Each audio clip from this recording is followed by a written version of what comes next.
welcome. This is Enterprise Weekend. We're very so glad to have you join us today. And let's head straight to our main conversation. 1 year after the Supreme Court ruled that Nigeria's 774 local governments must receive federal allocations directly, the federal government is yet to enforce the judgment.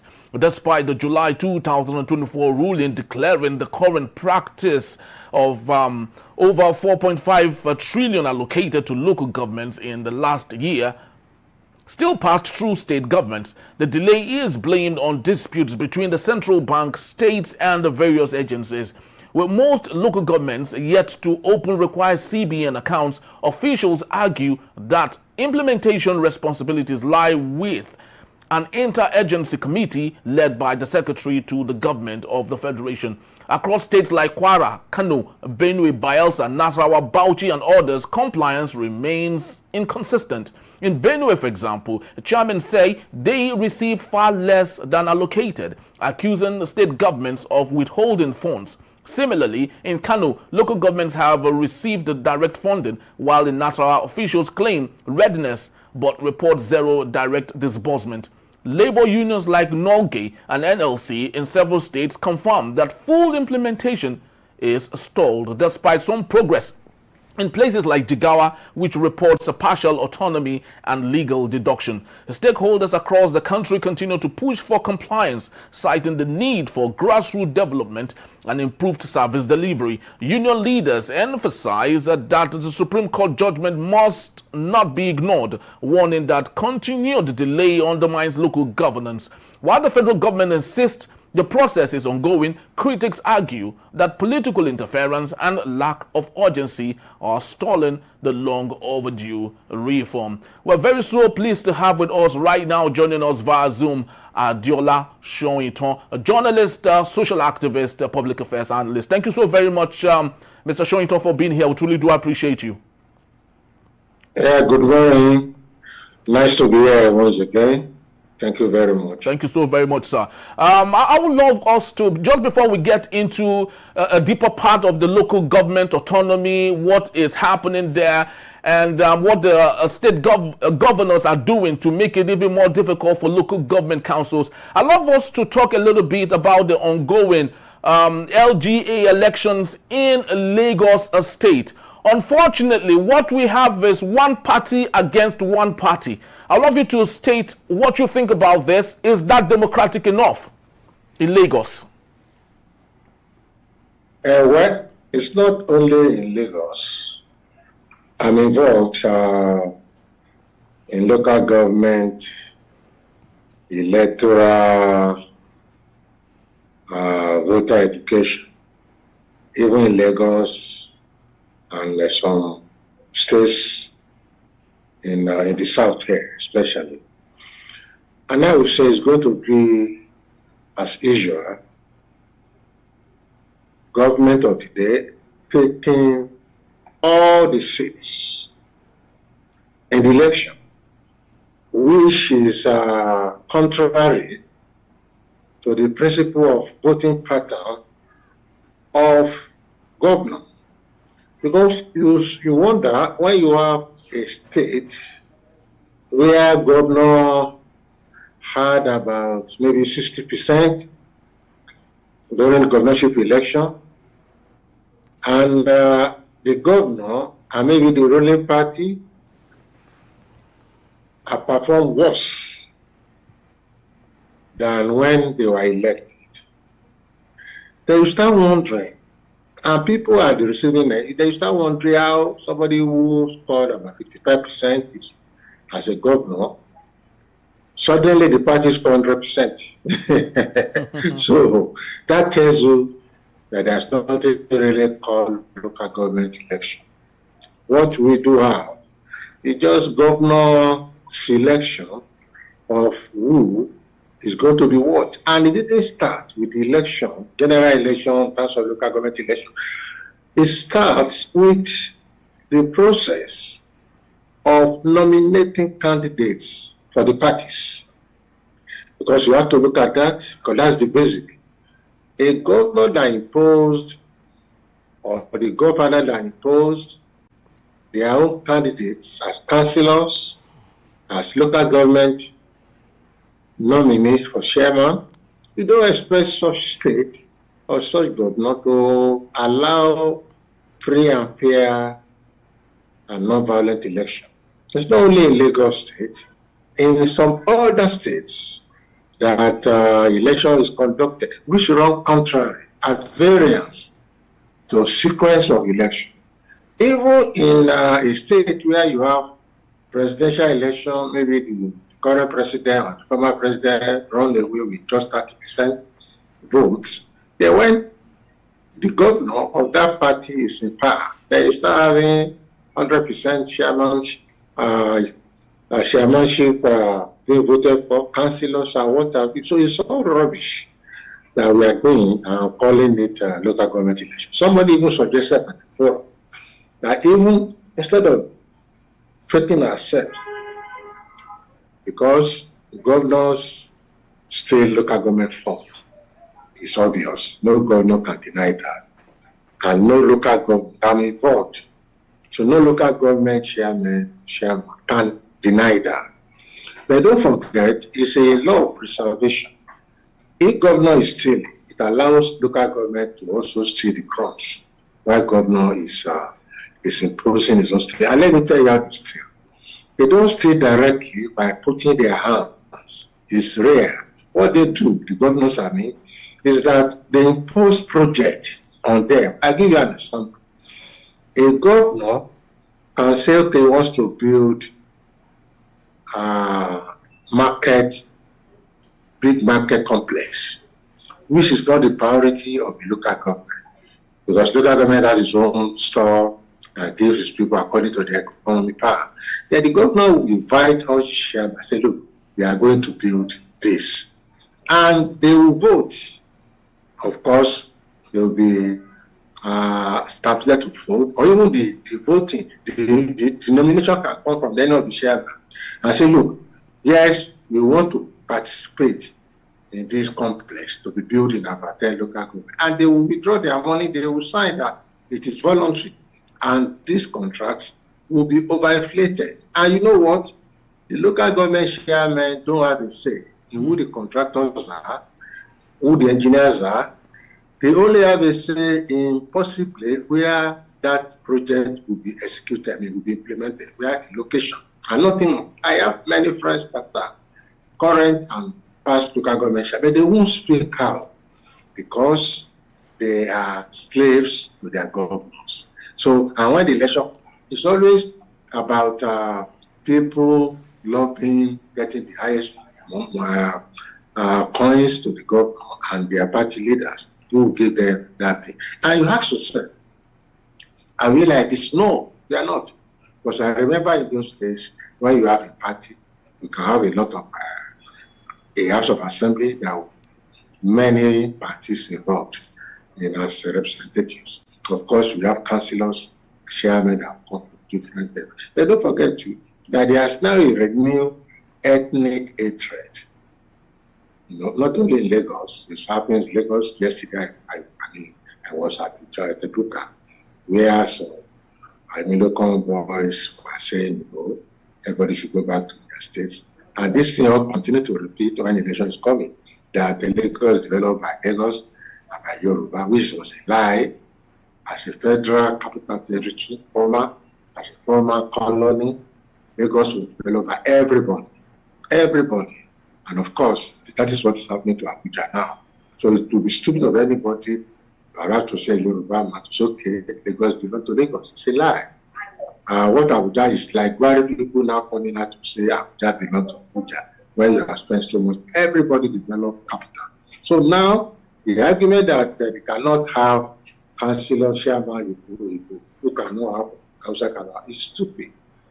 If it happens in others, it's also stupid. And it's counter unity and of course stability we are crying about. So yesterday I had to correct and look. Do you know that all those street names you have, particularly in Ireland, what they were saying is only in the It's not. It's historical and developmental. All the Mbadiwe, all the Eze, all the Ojukwu streets back there, they are product of historical documentation because they were involved either in federal government and the federal government, or they have money to buy.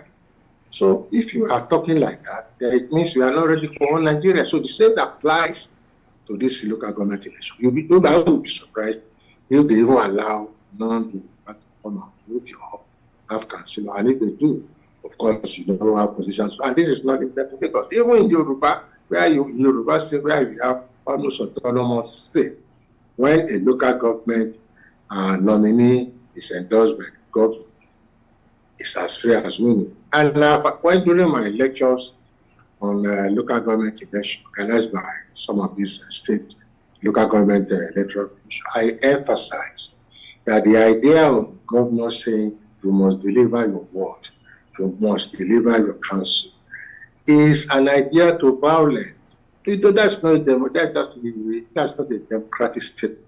That's not a statement that will work in a democracy. That is self-serving.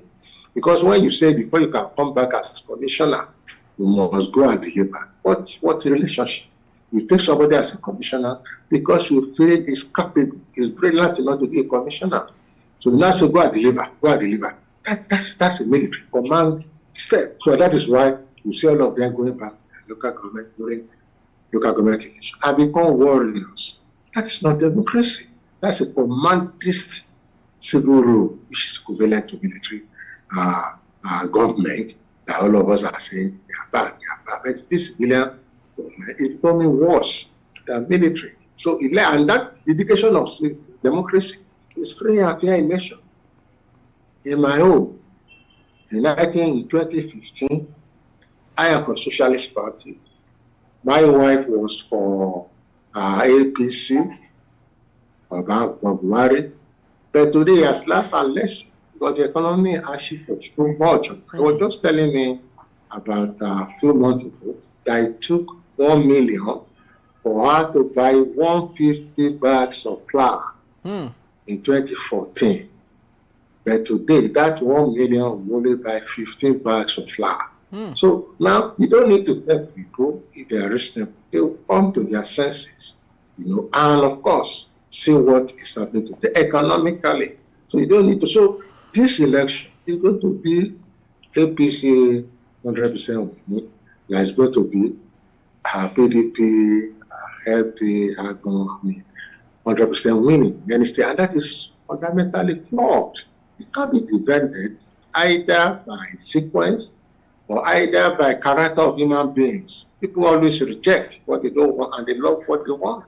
So to say, look at God, where you have former Igbo as chairman, as of rep, you don't have any votes. Or just where we have Yoruba in Igbo and you have no votes. It's wrong.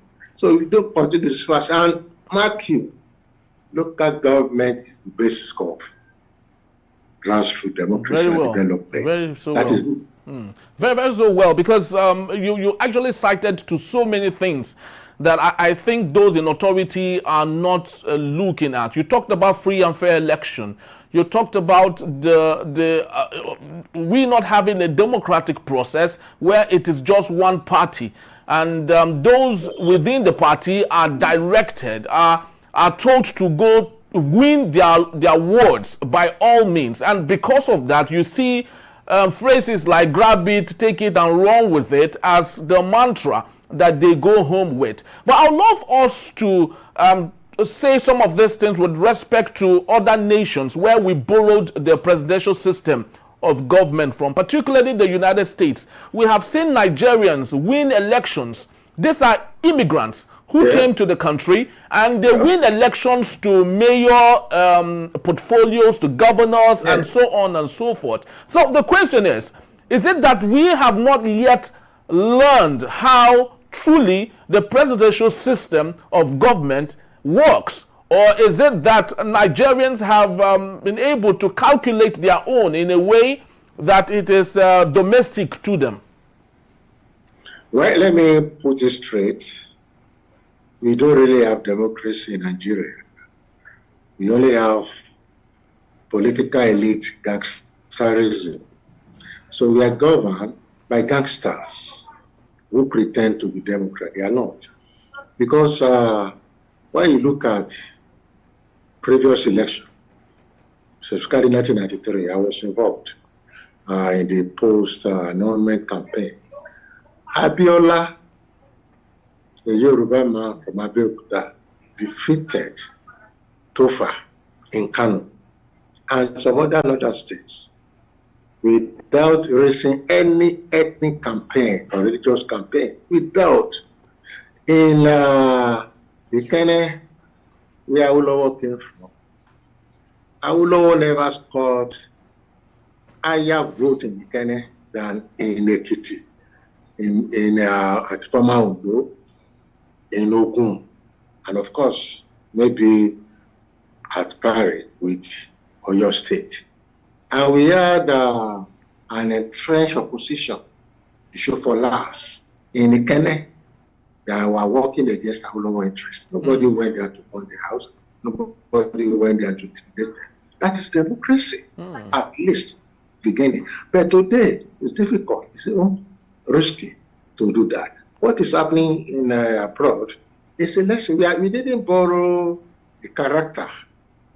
We didn't borrow the honesty, the integrity, because we have gangsters who see politics as the main source of livelihood, the most profitable venture, not as service or sacrifice. And we should make that clear. There, you have a mayor that can resign on the basis of just one allegation. You have Prime Minister resigning. Here they don't. So it's about the character of the elites who have seen Nigeria as a captured territory. And of course, local government is the basis for that. I will tell you, it's not only politics and law. Let's extend it to academics, which is very dangerous. There abroad, we have Nigerians, Igbo, Yoruba, and of course, other tribes becoming president of university, equivalent of vice chancellor. But today in Nigeria, I have done that research. Any state-owned university, VCs will always come from that town, from that state, and possibly from the town that is hosting the university. That is not academics. That is not academics. Because when I went to Ife, I look at records. We have had Igbo as VC University of Ife. Oh, I mean now, University of Ife. In Unilag, we have had Igbo as I think it was even the first. The first vice chancellor University of Lagos is even Uyo. I think when they were established, one of our professors in Faculty of Agriculture went there as the main vice chancellor. But today it's not like that. A friend invited me to come and campaign to help talk to some of my old schoolmates and followers in their school, because he had a lot of creative lecturers.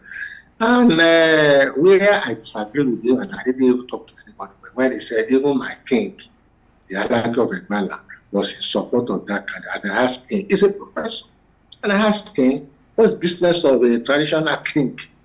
He's supporting a vice chancellor because he's from his town or what? That is not university.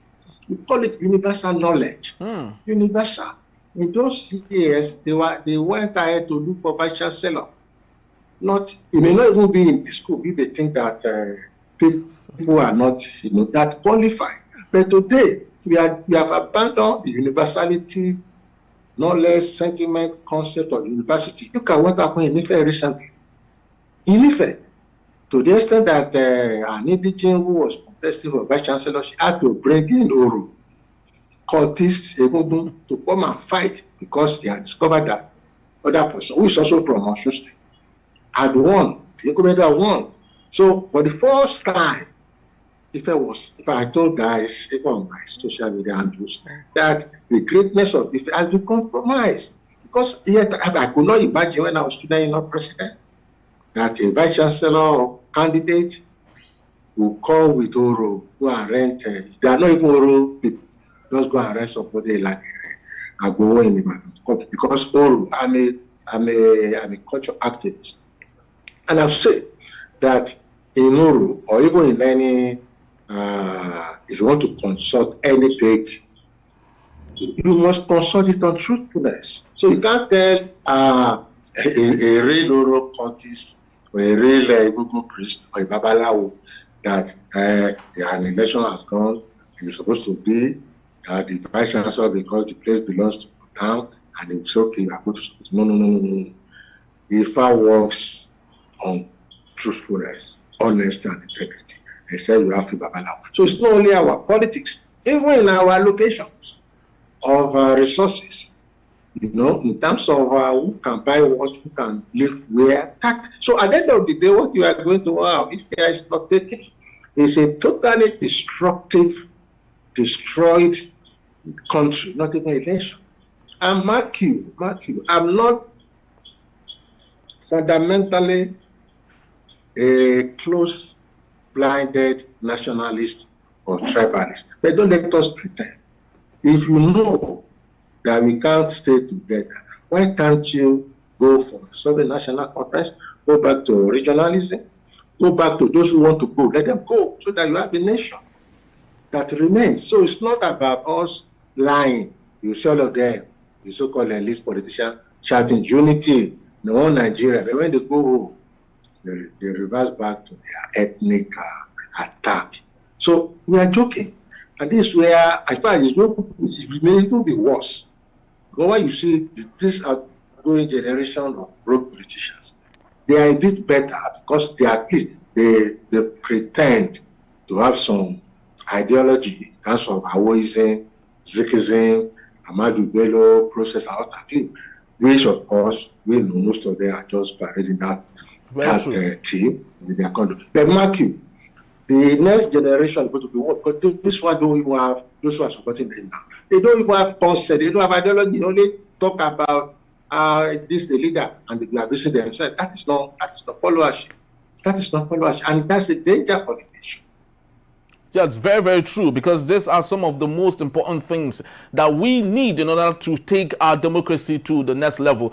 I am truly enjoying our discussion today, but we'll be right back after this short break, as they have with me, Mr. Shoyinton, and we are talking about local government autonomy, but most importantly, the local government election happening in Lagos State, Nigeria. It's still Enterprise Weekend. Please don't go anywhere. We'll be right back in a jiffy.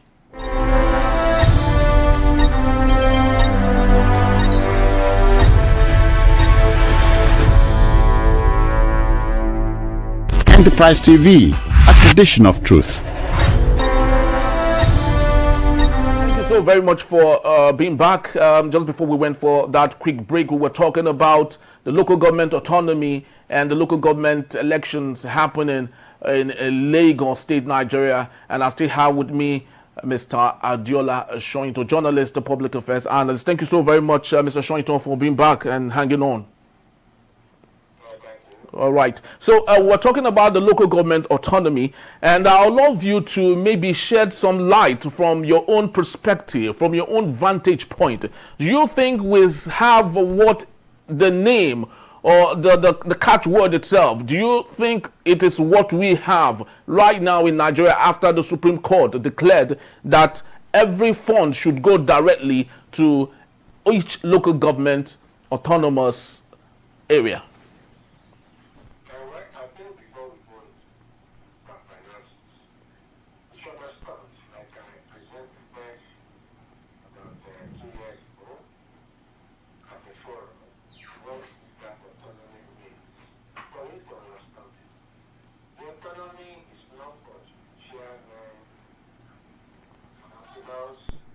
Alone is for the people, the grassroots people, that now you can challenge your leaders, you can support them, you can fight with them, to fight their looting governments. And you can decide projects that you want them to escape for you, and monitor that project and report appropriately. Today we have social media, which was not available there. So autonomy is about people coming to own their local government, ownership of their local government. by the people, know what is happening there, advising what should happen there, controlling what should happen there. That is the basic of the autonomy. But if we are not doing that as people, it means we have lost that autonomy by ourselves. And I think this is where we as civilians and citizens, even as paramilitary of military, should be involved in what is going on in your local government, like we do with CDAs. So that autonomy will not be that, okay, autonomy for a councillor or a chairman to go and steal. No. Now about finances, like I've said the other time, every governor is a looter of local government. In fact, they see local government form as pocket money. And of course, the local government chairmen that were nominated by them or by their godfather before they came to office will not shout. I give you one instance. When they wanted to start buying vehicles for police, it was a state, in many local governments, I don't want to specifically mention one or two that I work with, is a state government project, even though security is a collective responsibility. Of course, local government have their own vigilante and have their city arrangement within their limited scope, which is working at least, because people have security of our people. The local government said they wanted to buy jeeps, state governors, and they told this local government that it's a collective responsibility to buy SUV for police. And they deducted directly, even before this judgment. So nothing has stopped really, except people come to power and know the local government. Who is that chairman that was frustrating that labor, that possibly was claiming chairs and tables for governors in their homes, that will now come out and say that the governors are diverting them? It's obvious they are diverting the money, and they continue to divert. So, they are very lawless. And that is why at times I see governors as the greatest threat to civil rule, not even the president. But the president, though, is becoming worse now.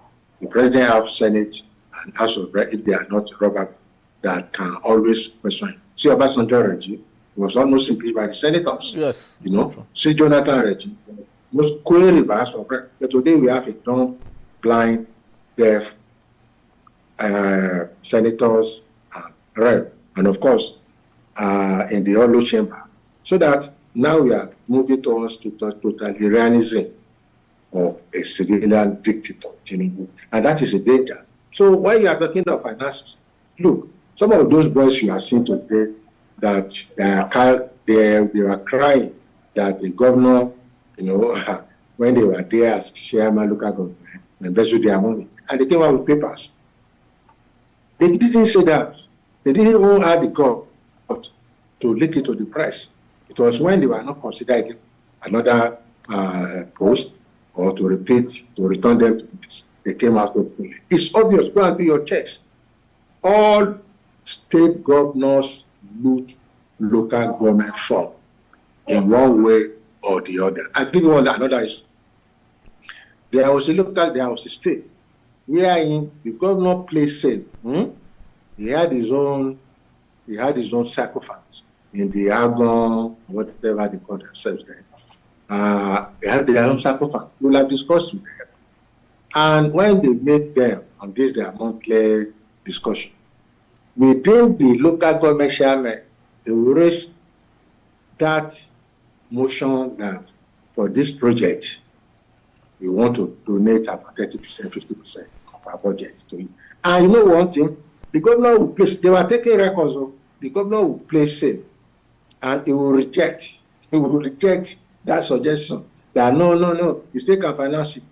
And of course, they will put it to vote. Local government chairman will win their vote. He's doing that for a purpose in case of EFCs that he even rejected it.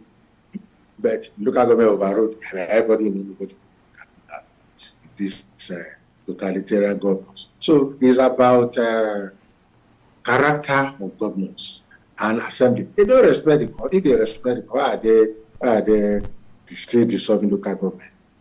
I was involved to a large extent in terms of monitoring judicial process in Oyo State, it's obvious that having gotten judgment in about 3 or 4 states about this illegal decision, Section 7 is so clear. If you want to make local government an administrative extension of government, why not go back to your constitution? There are some people feel that would be better. So that's not pretending that we have autonomous local government. Let them be maybe a special advisor on local government, the autonomy of the local government. So that's the governor, you can't put all these guys in office and expect them to do something better. Hey, what is judicial? In fact, that Oyo State was falling. The governor announced the solution on the first day of hearing, just like how Tinubu announced. So it is gone. On the first day, no sane leader would do that. Because first of all, assuming those elections local government were flawed, either by constitution or by Ujoro manipulation of the judiciary. And let me also tell you, most governors, if not all, have their own courts, their own judges. I'm telling you what I know through the Attorney General, that when you bring any local government, whatever you get it free of charge. So now, if you think that election is not well, or the people are not there, all you need to do is to meet with them and let them know that you have the legal power, to do something. I know many of them will go with you in terms of if you are genuine. Many of them will fight you. Many of them will say, no, they love money. So they did. The governor didn't do that. Just say, look at me, this. He had not even met there. He had not even know what is happening. And the case went on to Supreme Court. Supreme Court said, you have done illegal thing. Pay all the money they have not collected. You know what? They even delayed that judgment, obey the judgment for almost 2 years before they went back to Supreme Court to garnish their property. So they're paying big. So governors, I don't know, even when they were campaigning, they look like normal people. At the moment, most of them get there, they go per se. They don't respect God, they don't respect anybody. They want to control senator, they want to control sovereign, they want to control councillor, they want to control chairman, they want to control CDA. They have moved into CDAs too. That CDA consumption community don't even have. I've been able to CDA in my village and in my town. You see that the CDA chairperson, if PDP is in power, is a PDP. If APC is in power, it's APC. Not by freedom, by free will, but by compulsion. So it's about us realizing that the reality of life is that we are faced with crooks. So how do we do with crooks? It's where we come openly. In the governance, particularly at local government level, that you know your councillor, there was a time I was giving a seminar to some local government, and I asked a simple question within those councillors. I pick on 5 councillors across the state to tell me how many primary schools in their local government. None of them. No. Wow. None. I wonder. So if you're a councillor in your ward, you are so lazy, so stupid, not to even know how many primary schools in your ward, not even totally in your local government. They don't know because they are not interested. And that is where I will appeal to retired professors, lawyers, teachers, even those who are in service. Come and become local government councillor, local government chairman, journalists and whatever, because to a large extent,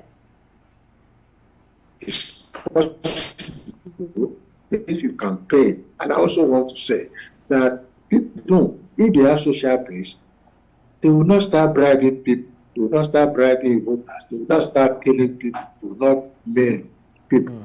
Because social base is freely giving. And what they do is to ask people, that's not social based. So if people participate more, possibly in different parties, particularly as independent candidates, we are going to, can you imagine if a former vice chancellor is a chairman of a local government? It happened during Abacha regime. There was a man, I think he was one of these less known party in Idore area. Do you know that?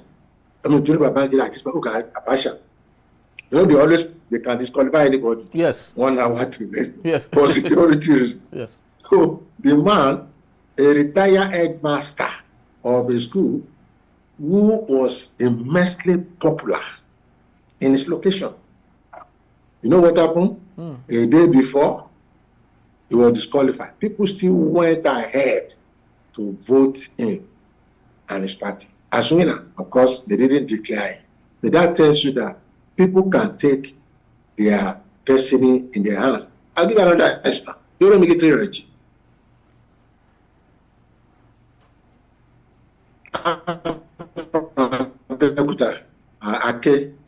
the authority wanted a particular person from Ake, but that has been the trend, which to me is not normal. This is a local government. Ake is just a township, I want for the great township. Here, the balance is very wrong. So this woman came from Itoko. I'm talking of Ajanuku. Mr. Ajanuku, bless her memory. He was the only candidate, female candidate, out of about 10 candidates. You know what? This woman went ahead, just like what Natasha is doing now, to campaign to people individually, and it was a nurse. So, hospital, marketplaces, and what. And you know what? He defeated the candidate supported by Kabiyesi and the Egba authority. That's what we want now. That's what we want now. People should own their destiny in their hands. You don't allow this. I would love to ask you my last question here.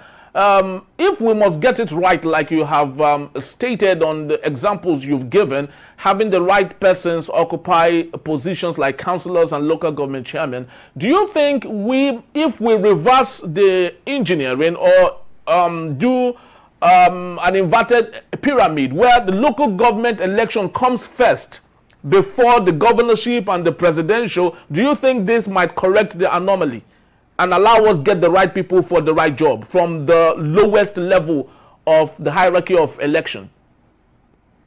Of course, that was the trend in 79.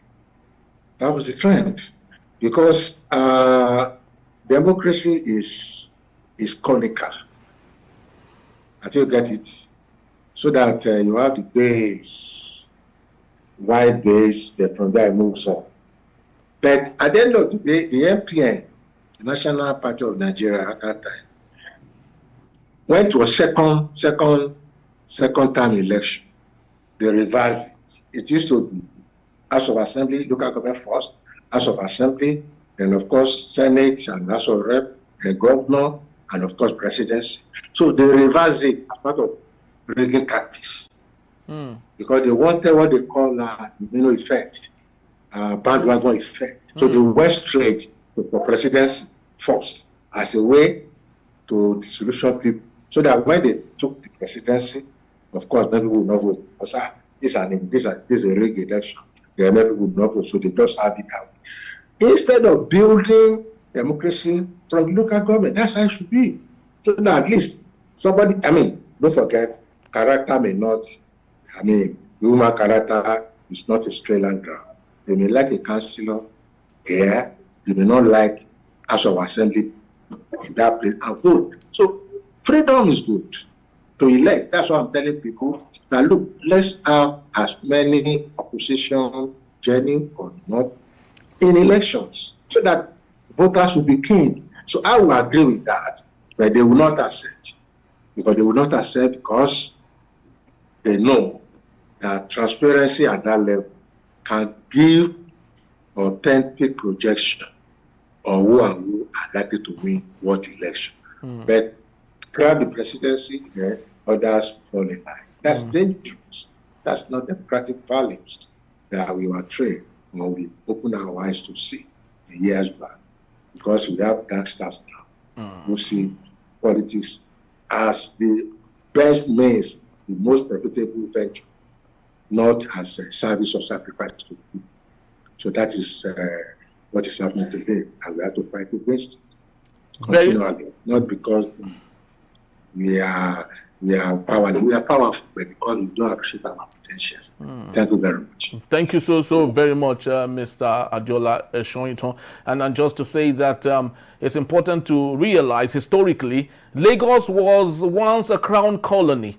If you understand the symbolic value of that, then you know that Lagos is not a place that you joke around with. It is in the level of Cape Town in South Africa and Casablanca in Morocco. But unfortunately, these two cities I just talked about now are more developed infrastructurally, are more developed economically, are more developed when it comes to tourism and science and everything. The question is, why is Lagos still where it is today? And this is because of what Mr. Shoyinton has just stated here, that what we have is coronation of those in power than allowing for democracy in Nigeria. Unfortunately, it's the sad reality, but that is what we have with us. Thank you so very much once more, Mr. Adiola Shoyinton, for being here. We truly do appreciate you. My pleasure. Thank you. All right, that's just about the time we have today on Enterprise Weekend. We'd love to say thank you to you for being part of it. Please do well to visit us. If you may, you can always find us at enterprisetvnews.com. You may equally like, comment, and follow us on all our social media platforms at Enterprise TV7. I am Henry Igwebike. Thank you for watching. Stay safe, go out and vote, and let your vote count. We'll see you next time. Have yourself a splendid weekend. Bye-bye.